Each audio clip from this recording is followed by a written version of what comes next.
Welcome to episode 2 of the Chiefs Outsiders podcast. Last week, we broke it down by positions and compared last year's team to this year's team and kind of our expectations going into the season.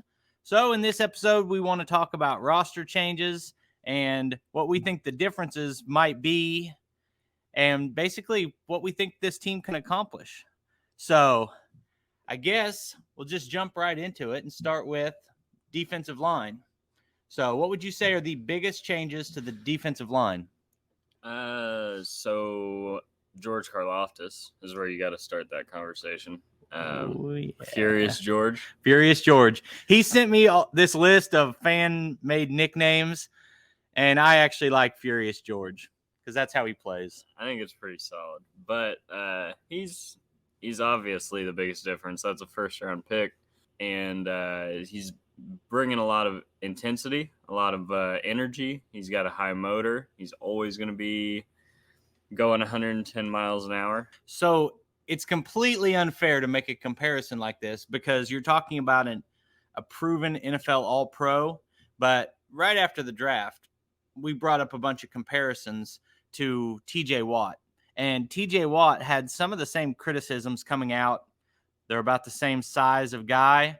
And like I said, it's kind of unfair to even say that, but they were picked in the same spot in the draft, and there were a lot of similarities there. Now, I don't think he's going to be that kind of a pass rusher, but I think he's going to be that same kind of player because TJ Watt does not dominate with measurables.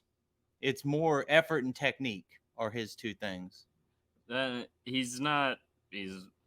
He's not a bad athlete by any means. TJ Watt isn't, but George Karlaftis is in that mold of a guy who's gonna make plays with a second and third effort a lot. And it seems silly when I bring up that conversation now, but in the pre-draft scouting, I'm pretty sure it said he wasn't fast enough and didn't have the bend to get around the edge for TJ Watt, which is the same thing it says for Karlaftis. So that's a ridiculous comparison. I'd be all right if he gets 4 sacks a season, but he's always setting the edge and doing his job. So for now, as a rookie, you're not going to have that kind of expectation. But so we've added Karlaftis, and then it still felt like a gaping hole at defensive end. We've got Frank the Tank, who has come back leaner and meaner and maybe more coherent. I don't know. Made some personal changes, hoping to see some improvement. Now, part of me wants to buy into that because it's just a fact that a player can get complacent, not take their workouts seriously, maybe come in a little bit out of shape and struggle and then refocus and do better. So there's a possibility, but I'm not taking that to the bank because I've seen a lot of players come into camp and there was this hype about how they'd lost some weight, and then they had the same old season they've always had or a little worse. We've seen it with a lot of guys. One example, Sammy Watkins, every year, refocused, ready. He's new man. Mm-hmm. And sometimes he'll even have 192 yards in week 1. You say, wow, we got that guy drafted 5 overall. And then he plays 5 games and has 800 yards or whatever the case may be. It's fine. But you can't always buy into that hype. So I'm looking at Frank the Tank and a rookie. And then a rookie from last year, Kando, that couldn't even get on the field. The Chris Jones defensive end experiment didn't work out. I said, we've got a gaping hole at defensive end. And they brought in one guy. What are your thoughts on the addition there? So Dunlap, is that who you're talking about? Yeah, Carlos Dunlap. I was really excited about that signing. There's an argument to be made that was the best move in terms of fit the Chiefs could have made at edge rusher this year. Regardless, even they weren't able to spend the way the Raiders or the Chargers were in free agency at that position. But even with that considered, Dunlap may have been the move for them the whole time. And it was fortunate he was available when he was, but also he is a 33-year-old defensive end who's had a little bit of an Achilles inflammation issue before the season starts, so that's not a great sign. Whenever you look at it, and you look at his statistics, you say this guy has been productive every year in the league. This is the kind of guy we want. But also, you got to be fair about it. And what would you say as an opposing fan? Same thing I said about even Khalil Mack. They act like Khalil Mack is going to be this massive difference maker. But it's been 3 seasons since he had 10 sacks in a year, and he's over 30 years old. Yeah. I mean, players, once great pass rushers, they go down, with age, like every other position. And so we're catching someone on the wrong end of their career, but we just need one good year out of him, basically. And didn't they've added someone else on the D line that I'm not thinking of. So, and in the end room, it would be Mike Dana, obviously, who is a very solid rotational piece. Doesn't bring a whole lot of athleticism or pop or anything like that, but he can hold his ground. You know what he does. And then they also, you mentioned Kendo, who hasn't really shown a whole lot of anything, but they also kept Malik Herring on the 53-man roster. So they have 6 defensive ends. Herring's a little bit bigger. He can slide into D-tackle a little bit, but it's interesting. I'm not going to pretend that I know anything about Malik Herring. I hope he's good at football. Right. Because everybody has another guy, and hopefully our other guy can play. Yeah. And then you go to the D-tackle room, and you've got the obvious name, Chris Jones. He made the team. He's still good at football. He's big, right? Yeah. He's big. He throws people around. He's a large man. And then one hand on him, just out of my way. They only kept 4 defensive tackles. Turk Wharton, Derek Nottie, and Colin Saunders all made the team. Danny Shelton returned to the practice squad. Not sure if there's going to be a role for him this year.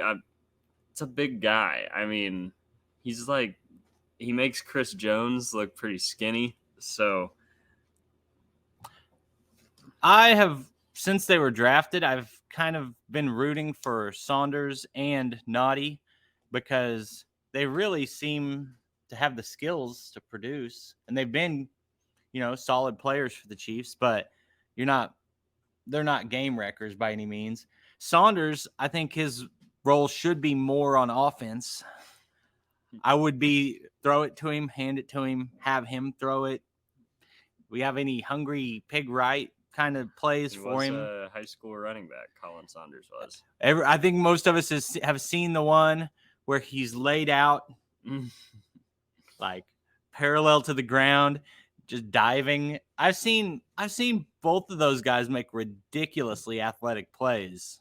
And Derek Nottie he's a very valuable player in this league, not just for the Chiefs, but for anybody. As he's a legitimate one tech who can stand in there and hold his own against 2 guys and just be a body. And Danny Shelton, people were hoping he could do that as the second guy, and we'll see. I'm curious because I think he could get elevated several times throughout the year. I kind of think of the Chiefs' defensive line as being below league average without Chris Jones. Chris Jones can be an absolute game wrecker. So if he's playing defensive tackle and taking the shortest path to the quarterback, a lot of it hangs on Karlaftis to me as far as if we've improved, because that's the only case you can make that we've gotten better, really. Right. I think there's a case that a healthy Carlos Dunlap would be better than the Melvin Ingram we saw last year. Is he going to be good to go, active week 1? Which this is kind of that dead area where the only news you're getting right now is bad news. If it would be a major injury or something like that. We don't hear from Andy until Wednesday, I believe, this week, which today is Sunday. We're a week away from NFL action. Last we heard, he was practicing. Him, Juju, and MVS all returned to practice. So what you're hoping is that these guys had very minor, soreness, things like that, and just given time off. Mm-hmm. So next, let's talk about the linebackers, where there actually is something to be excited about. I feel like the Kansas City linebacker core has the potential to be one of the best in the league with maybe not a lot of depth I feel good about. But in today's NFL, percentage of snaps, you have one linebacker more often than three. So you don't need three guys with three backups to feel good about it. But I still feel like, Leo Chenal is the guy that you're hoping gives you that depth and can step in and play. But 1 and 2, you gotta love what we've got with Bolton and Gay. And I absolutely think you're right that Bolton and Gay both individually and as a pair have top of the league kind of potential. I mean, we saw Nick Bolton was not getting significant snaps for at least the first half of the year last year and finished the year with 110 tackles and 10 tackles for loss. I mean, and he looked good doing it is the thing. And then Willie Gay, the athleticism has always been there. It's remarkable. He's one of the best athletes on the team, regardless of position. And he's flashed continuously some real coverage skill, but we haven't seen a ton of it in game. I was concerned that he was going to be one of these talented guys that never makes an impact. And man, was I wrong. Last year, he played a lot of good football and was able to mostly stay on the field. So bright future there. Then you've got a couple of role player type of guys. So Darius Harris is your backup Mike. I think he can do almost any job they want him to in that linebacker room. He's got the experience. He's been here like 4 or 5 years, something like that. They like him as that backup Mike. And then Leo Chenal is your future at Sam. He's going to split time with Elijah Lee there. But that's the other breaking news is they really, it's not breaking, but they kept 4 linebackers technically, but Elijah Lee is it's not a real cut. He was signed to the practice squad immediately after. They were just cutting him so that they could move Blake Bell to IR. And as a fan, I think all of us saw the Leo Chenal.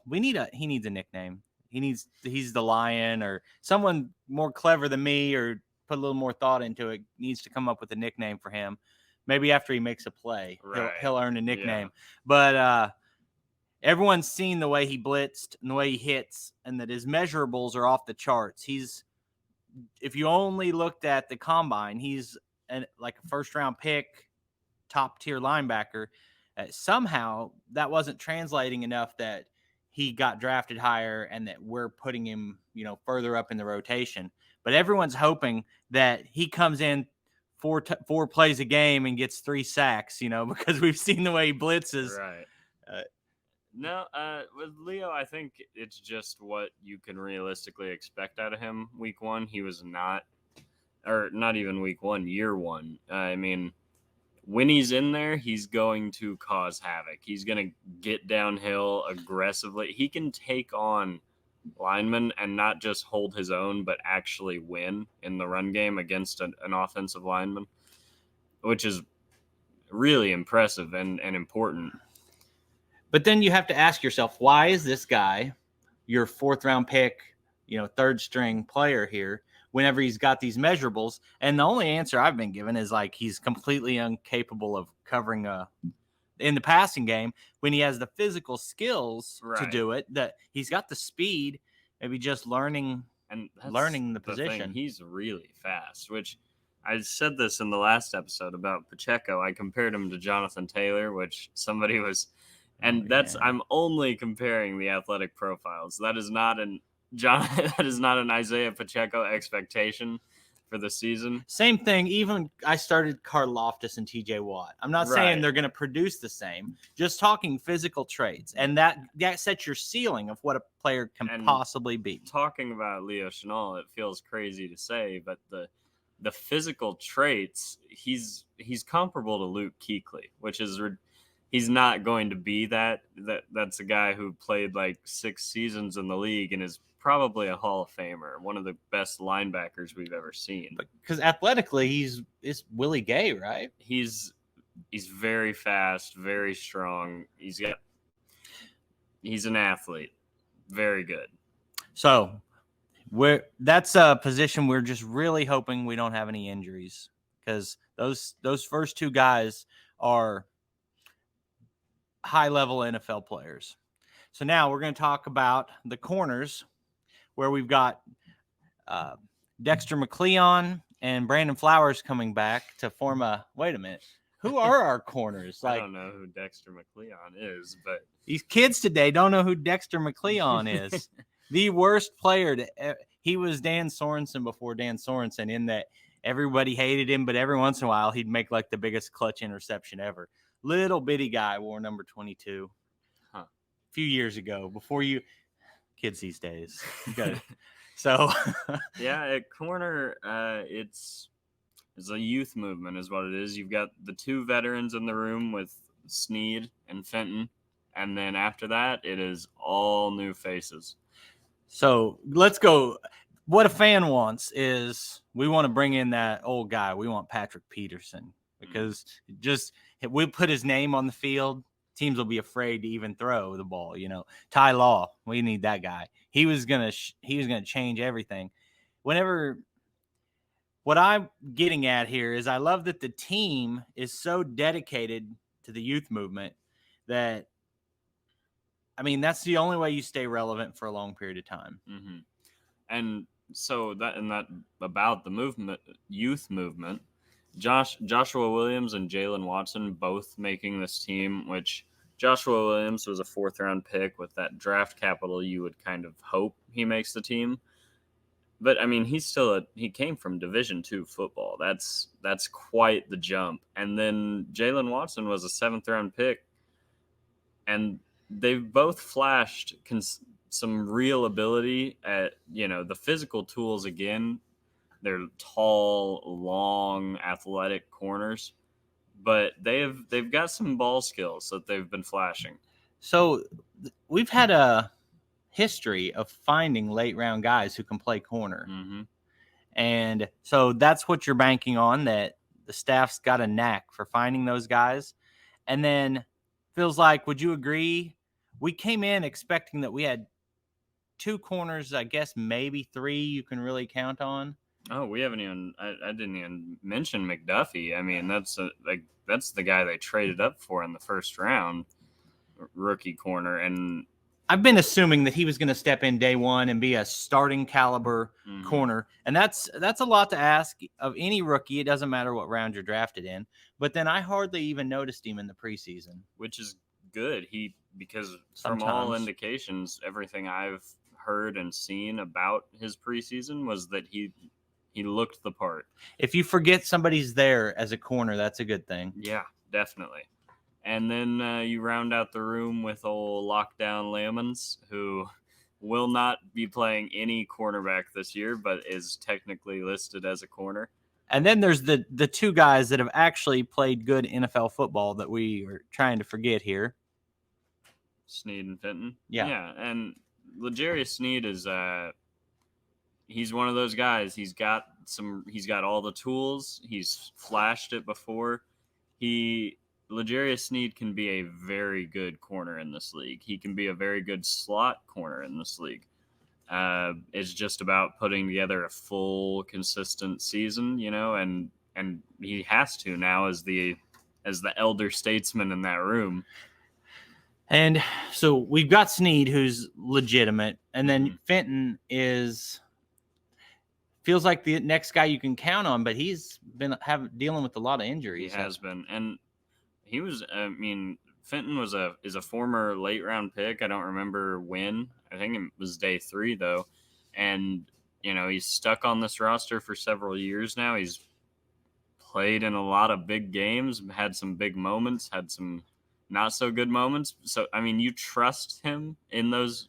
Like, if he's out there, you're not worried about Rashad Fenton. He can hold his own. But it's it is a little bit concerning. He missed so much time with the shoulder in the beginning of camp, and then as soon as he got out there, he had the groin pop up. So now, as we have this conversation, and we say, well, we got one guy who can play, and some other guys that we hope can play. It's not the most comforting thing. Corner feels a little bit like the defensive ends, like. There's some hoping and wishing in there for Joshua Kaindoh, and there's some projection necessary. Yeah. And so it comes down to either the staff found those guys or they didn't. But if you had to rate it, like you're listing it feels like our corners are below average. And I mean, is that how you feel about it? There's so much unknown there. I don't know that I'd go that far, because I do in the base, which, is basically nickel. You're going to have L'Jarius Sneed starting in the slot, and then Trent McDuffie and Rashad Fenton playing outside, assuming there are no injuries. And that means the guys like Joshua Williams and Jalen Watson don't have to play a ton early on, which is good for those guys who, like I said, need that development time, who are, they need all the time they can get before they can be contributors.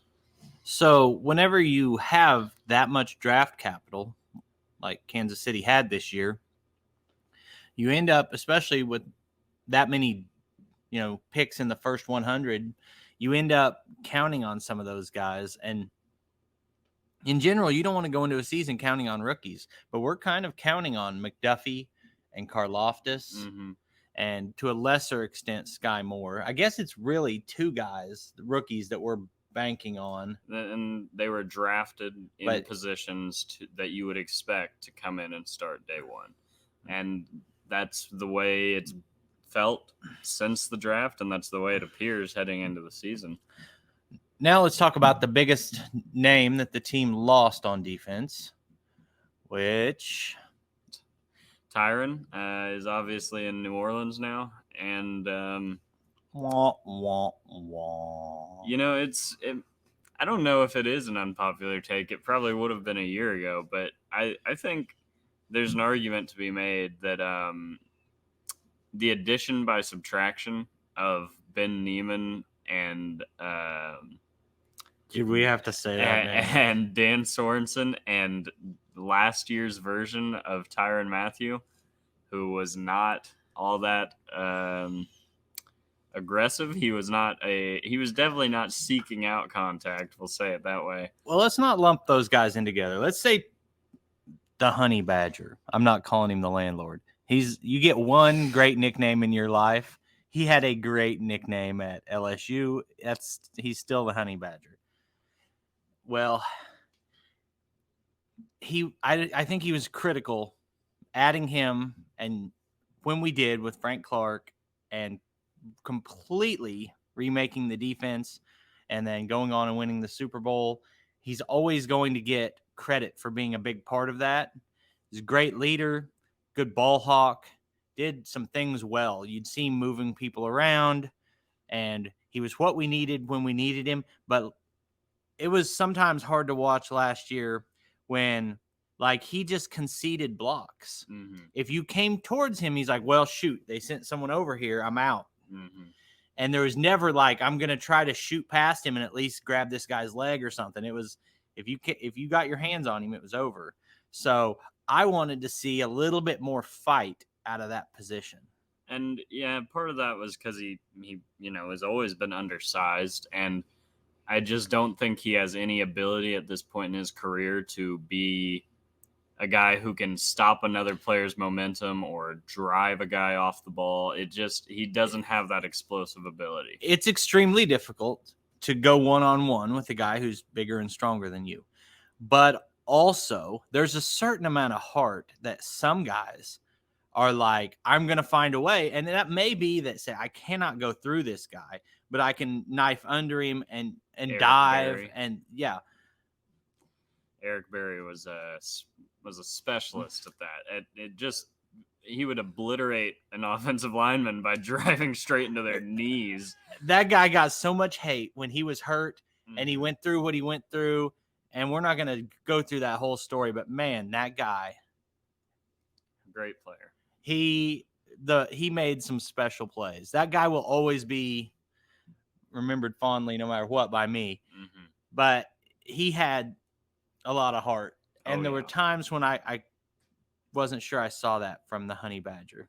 So anyway, enough beating up on guys that aren't on the team. Right. But you got to think of it as like a one-to-one swap. We went from him to Justin Reed. And Justin Reed, and like you said, Tyrann Mathieu did do a lot of things well at a high level, and Justin Reed can replace a lot of those skills, not one for one, not exactly. They're not going to use them in the same ways, but he is a leader. He is a guy who can move people around. He is a guy who can play deep, who can rob the middle of the field, who can go and play a little man if he had to in the slot. I mean, he's not Tyrann in that regard, but I think, and not to mention getting a lot younger, a lot more aggressive, more physically imposing at that position that's a valuable thing. And you look at all these decisions a team has to make. You can either spend all this money on, I mean, how old was Mathieu? 32? Something like that, I think. Maybe just 30. At some point, you've got to stay young. Mm-hmm. Like I said last week, I've watched good Chiefs football teams get old. It happened very noticeably in 2004, 2005.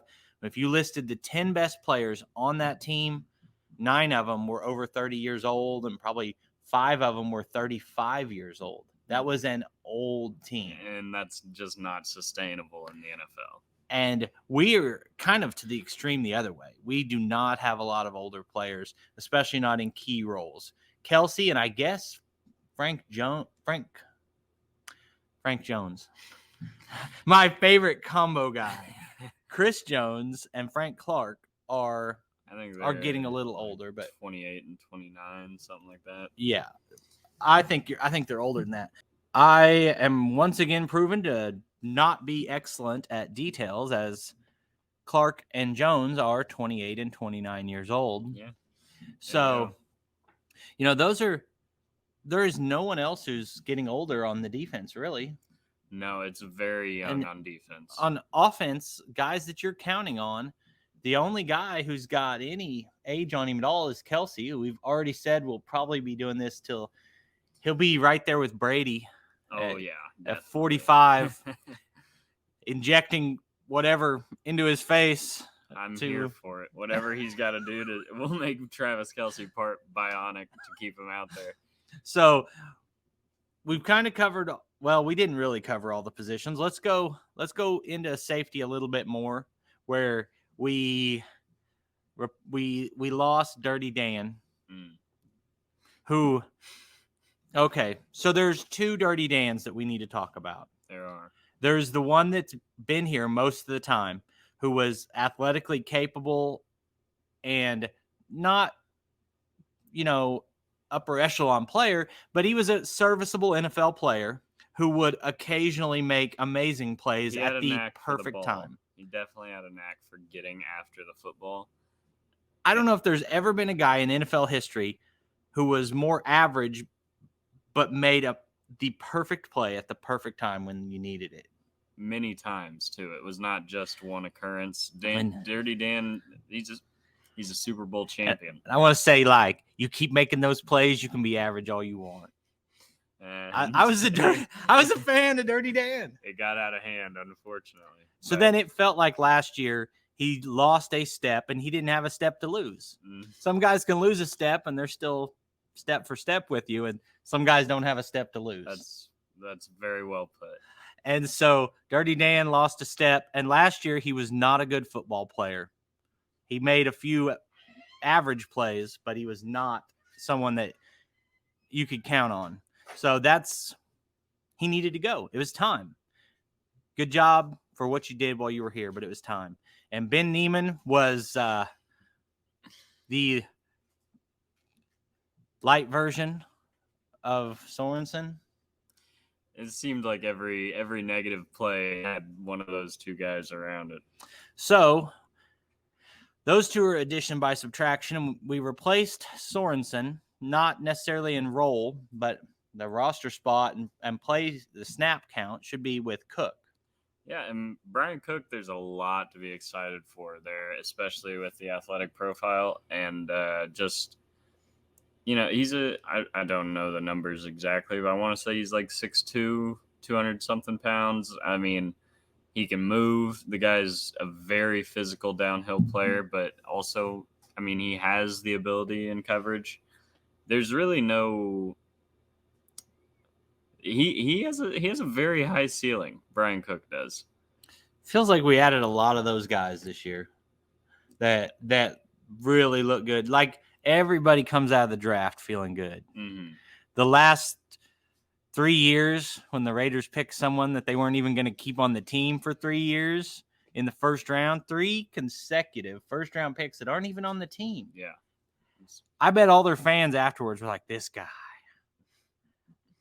So, I guess so. I mean, there's Gruden and everybody loves the draft because you take the 10 best plays the guy ever made and you play them one after another. You're like, man, I do that all the time. Right. But it doesn't necessarily always work out. But it felt like this.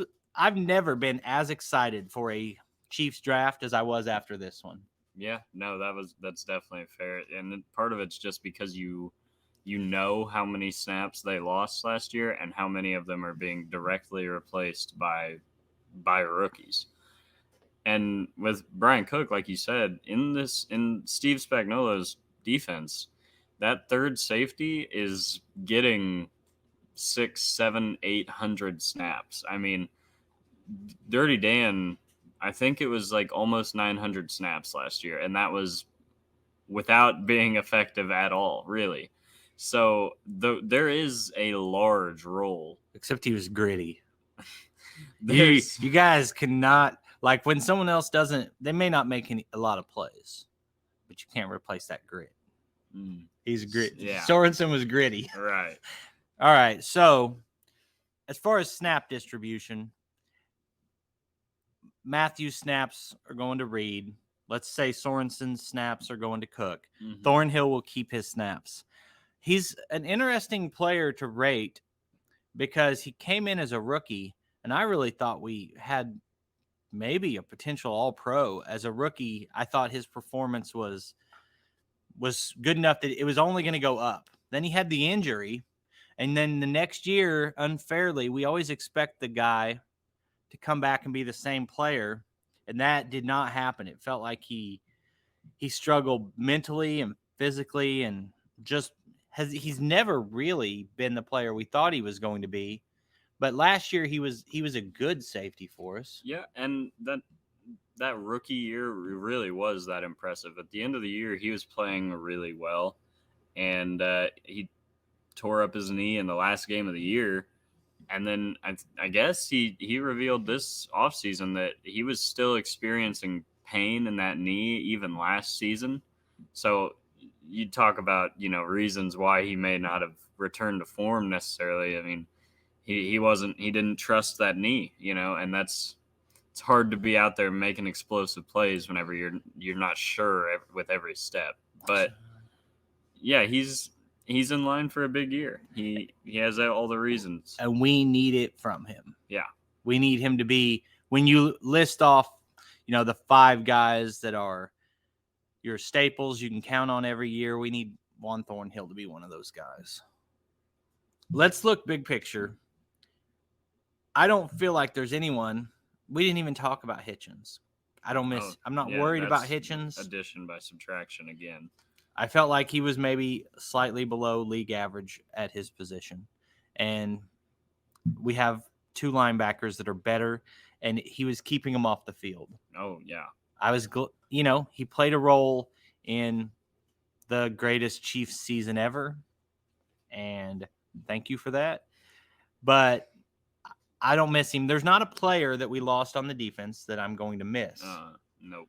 And so it's hard to say like, oh, we're going to be dramatically better, but I don't think you can make any case that this defense is going to be worse. And I think you have to acknowledge it will be more athletic. the speed on defense is going to be noticeably different. It's a dramatic change from the last couple of years, and like the whole point of what we're talking about is the comparison from last year's roster. It's important to remember whenever you talk about, there being bumps and bruises and things along the way with all these rookies playing significant snaps, is they were having those issues last year with a veteran team and a group of guys that had been together. They were having just busts and blown coverages 40, 50 yards down the field, and Tyrann Mathieu running down the field with his hands up. And it's like, you can overstate that they've got all these rookies thing pretty easily because they were messing up like that last year. So I do another podcast, and my other host on that show said that you can't break it if it's already broke. I go, is it gonna be more broke? Right. So I think it's gonna be a more athletic team and higher ceiling on defense. The higher ceiling is valid, but it's not hard to imagine a scenario where they could be worse, which is the first negative thing I've ever said on this. So yeah, every once in a while you got to say something negative. And it's not really, I'm too positive sometimes. So we've done the offense. We've done the coaching staff. We think Andy's going to Andy again. Mm-hmm. And special teams is the same. We've got a great, so not, coverage guys are different every year because it's whoever, you're able to fit onto the roster. Lockdown Lamans. Yeah. But all of our specialists are good. They have a legitimate argument, all three of them, I believe, to be among the top of their position in the league. I just saw the other day that Townsend actually, I believe, ranked first last year in inside the 20 percentage and was like top 10 in inside the 10 percentage, which it didn't feel that way during the season that he had been that good.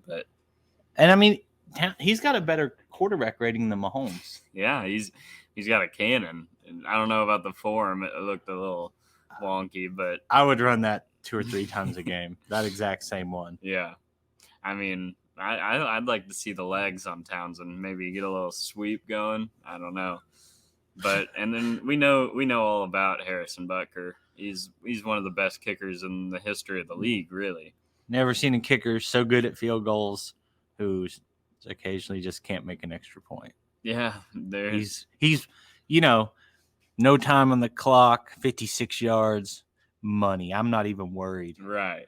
But that first quarter PAT, I mean, going for it. Yeah, it really is. It can wouldn't trade him though. So we went through every group. Big picture, what's going to happen for this team this year? We're probably going to win 2 Super Bowls, win the AFC and the NFC championship, have the MVP. Yeah. What do you see here? It's going to be a lot of fun. I know that. Is there anything better than watching a Chiefs football game?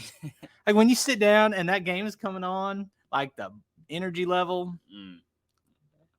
Being in the stadium. Hey, better, but I don't know. I'm very, very excited, as I always am. But it's just like we've talked about so much, the element of so many new faces, not only rookies, but veterans too, in key roles. And there's just so much to be excited about. So everybody goes into a season thinking that they're going to have a good season. Like, you sucked last year. You didn't add anybody. We're going to be great. That's what's so good about the NFL, because every year teams go from worst to first. But as long as Patrick Mahomes and Andy Reid are in Kansas City, you're not going to have a bad football team, and you've got a real shot at what's the worst season we've had is an AFC championship loss. Overtime in the title game. No less. So, yeah, I mean, at some point you got to hold someone accountable for losing those 2 AFC championships. We're not going to just let that pass. So, very excited for the season. I think these shows will be better when there are games to talk about. Yeah. So for both of you who actually watch this, we appreciate it, and we'll get better with time. And thanks for watching, and we'll see you on the next one. All right.